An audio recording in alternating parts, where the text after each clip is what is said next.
IPL 2026 కోసం Abu Dhabi వేదికగా mini వేలం కొనసాగుతోంది. మినీ వేలంలో Australia allrounder Cameron Green record ధర పలికాడు.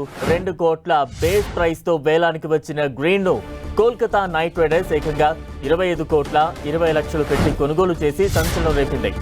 గ్రీన్ కోసం తొలుత Kolkata night riders, Rajasthan Royals పోటీ పడ్డాయి. మధ్యలో సిఎస్కే కూడా రేసులోకి వచ్చింది. చివరకు కోల్కతా గ్రీన్ ను సొంతం చేసుకుంది. ఐపీఎల్లో అత్యధిక ధర పలికిన విదేశీ ప్లేయర్ గా గ్రీన్ రికార్డు సృష్టించాడు.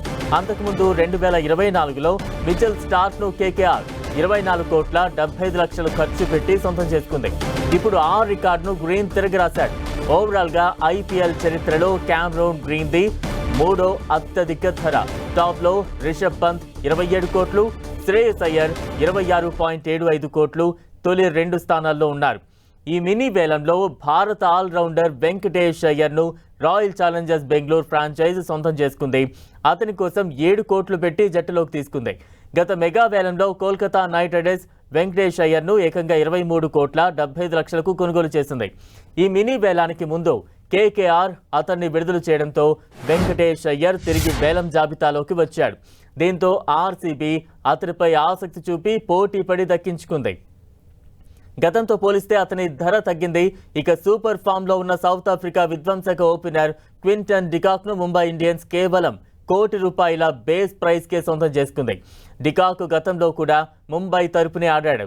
Sri Lanka star leg spinner Wanindu హసరంగాను కేవలం 2 కోట్ల కనీస ధరకు లక్నో సొంతం చేసుకుంది.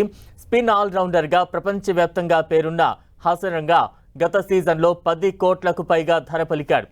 ఈ వేలంలో కూడా భారీ ధర పలికే అవకాశం ఉంటుందని అంచనా వేశారు. కానీ ఏ ఫ్రాంచైజ్ కూడా పోటీ పడకపోవడంతో లక్నో సూపర్ జైంట్స్ తమ బేస్ ప్రైస్ కు అతన్ని సొంతం చేసుకుని బిగ్ డీల్ ను దక్కించుకుంది.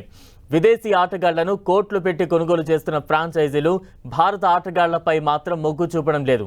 భారత ఆటగాడు ఓపెనర్ పృథ్వీ షాను కొనుగోలు చేసేందుకు ఏ జట్టు ఆసక్తి చూపలేదు. సర్ఫరాజ్ ఖాన్, కేఎస్ భరత్, దీపక్ హుడా అన్సోల్డ్ అయ్యారు. బేస్ ధర 2 కోట్లతో వేలంలో నిలిచిన Devon Conway, Rachin Ravindra, Bairstow, Liam Livingstone unsold అయ్యారు.